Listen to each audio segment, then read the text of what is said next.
जब तक तोड़ेंगे नहीं तब तक छोड़ेंगे।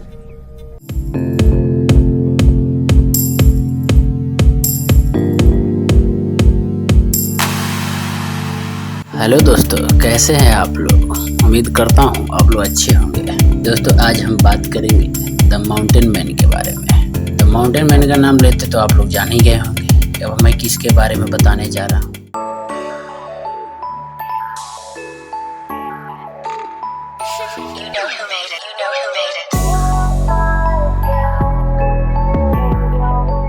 माउंटेन मैन से प्रसिद्ध दशरथ माझी के बारे में आज बात होगी। दशरथ माझी का। दशरथ माझी उर्फ माउंटेन मैन को आज हर कोई जानता है। कुछ समय पहले आई फिल्म माझी के द्वारा हर कोई इनके जीवन को करीब से जान पाया है। बिहार के छोटे से गांव गहलोर का रहने वाला दशरथ ने इतना आश्चर्यजनक कार्य कैसे किया, जिसकी कोई कल्पना भी नहीं कर सकता था। इन्होंने अपने छोटे से गाँव से शहर तक का रास्ता बनाने के लिए 360 फीट लंबे और 30 फीट चौड़े एवं 25 फीट ऊंचे पहाड़ को तोड़ डाला एवं रास्ता बना दिया।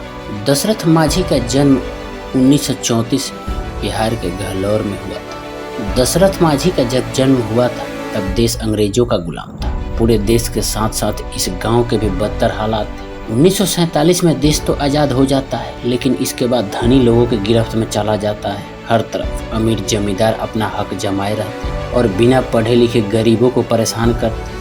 दशरथ का परिवार भी बहुत गरीब था। एक एक वक्त की रोटी के लिए उनके पिता बहुत मेहनत करते थे। दशरथ माझी का बाल विवाह भी हुआ था। आज़ादी मिलने के बाद भी गहलोर गांव में न बिजली थी, न पानी और न ही पक्की सड़क। उस गांव के लोगों को पानी के लिए दूर जाना होता था। यहाँ तक कि अस्पताल के लिए भी पहाड़ चढ़कर शहर जाना होता था, जिसमें बहुत ही समय लगता था। दशरथ माझी के पिता ने गाँव के जमींदार से पैसे लिए थे, जिसे वह लौटा नहीं पाए। बदले में वह अपने बेटे को उस जमींदार का बंधुआ मजदूर बना देते।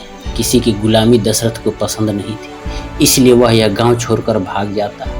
अपने गांव से दूर वह धनबाद में कोयले की खदान में काम करने लगता। 7 साल तक वहां रहने के बाद उसे अपने परिवार की याद आती है और फिर वह गांव लौट आते हैं। 1955 के लगभग जब वह गांव लौटते हैं तभी वहां कुछ नहीं बदला है। वहां अभी भी गरीबी होती है। वहां न सड़क न बिजली जैसी सुविधा पहुँच पाती।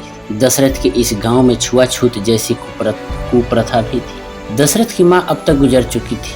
अपने पिता के साथ वह जीवन बसर करने लगते हैं। तभी उसे एक लड़की पसंद आती है। ये वही लड़की होती है जिससे उनकी बचपन में शादी होती है। मगर अब लड़की का पिता उसकी बचपन की शादी को नहीं मानते, क्योंकि उनके हिसाब से दशरथ कुछ काम धाम नहीं करते थे। अपने प्यार की खातिर वह फगुनिया को भगा के ले जाते हैं। दोनों एक अच्छे पति पत्नी की तरह जीवन बिताने लगते हैं। दशरथ को एक बेटा भी होता है। 1960 में दशरथ की पत्नी एक बार फिर गर्भवती होती है। इस समय दशरथ को पहाड़ के उस पार कुछ काम मिल जाता है। फगुनिया रोज उसे खाना देने जाती थी। एक दिन अचानक उनका पैर फिसल जाता है और वो गिर पड़ती है। दशरथ के गांव में कोई अस्पताल न होने के कारण वो बड़ी मुश्किल से पहाड़ चढ़ के उसे शहर ले जाते हैं, जहां वह एक लड़की को जन्म देती है। खुद मर जाती है। दशरथ इस बात से बहुत आहत होते हैं और फगुनिया से वादा करते हैं कि वह इस पहाड़ को तोड़कर रास्ता जरूर बनाएंगे। और यहीं से दशरथ की कहानी शुरू होती है।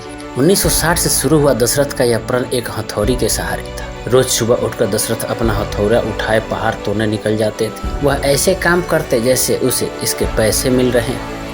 बस उसे पागल सनकी कहते, लेकिन वह किसी का नहीं सुनते। इसी वजह से सब उन्हें पहाड़ तोड़ू कहने लगते थे। दशरथ के पिता उन्हें बहुत समझाते थे कि ऐसा करने से उनके बच्चे का पेट कैसे भरेगा, लेकिन वह कुछ नहीं सुनते थे। किसी तरह कुछ पैसा कमाकर बच्चों का पेट भी भर देते थे। ऐसा करते करते कई साल बीत गए और गांव में सूखा पड़ जाता है। सब गांव छोड़कर जाने लगते हैं, लेकिन दशरथ माझी नहीं जाते। वो अपने पिता और बच्चों को भेज देते हैं। इस सूखे की मार में दशरथ को गंदा पानी एवं पत्तियां खाकर गुजारा बसर करना पड़ता था। समय के साथ सूखे के दिन बीत जाते हैं और सब गाँव लौट आते हैं। अब भी सब दशरथ जी को पहाड़ तोड़ता देख आश्चर्यचकित हो जाते हैं।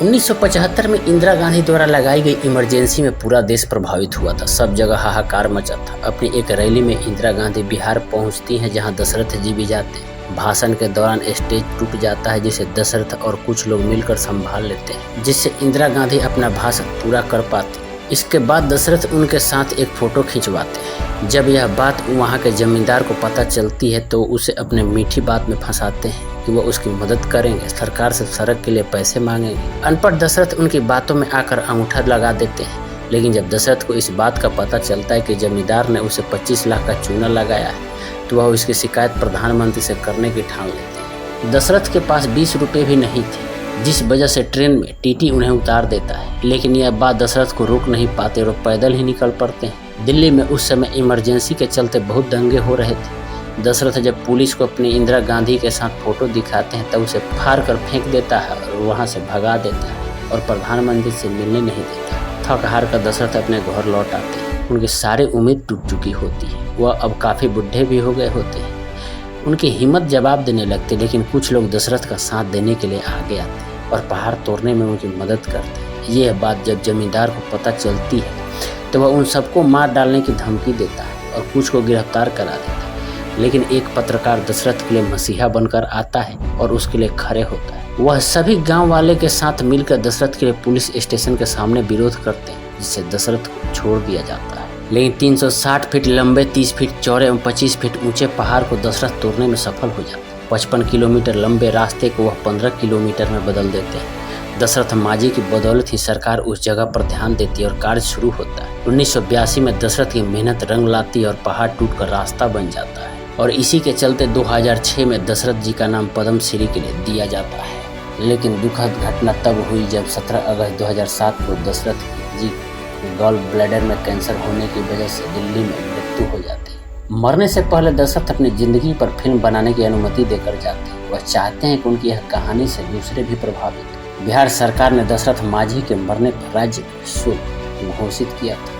2011 में उस सड़क को दशरथ माझी पथ का नाम दिया जाता है। ऐसे ही दशरथ माझी की जिंदगी से हमें शिक्षा मिलती है कि कभी हार नहीं मानना चाहिए। दशरथ माझी को हम सबका सलाम। तो दोस्तों, कैसी लगी आपको दशरथ माझी की ये जीवनी? यदि आपको अच्छी लगी हो तो कमेंट करके हमें ज़रूर बताइएगा और अगर चैनल को सब्सक्राइब नहीं किए हैं तो सब्सक्राइब कर लीजिएगा। धन्यवाद। हमारे चैनल को सब्सक्राइब नहीं किए हैं तो सब्सक्राइब कर लें ताकि हर वीडियो की नोटिफिकेशन आपको मिलती रहे।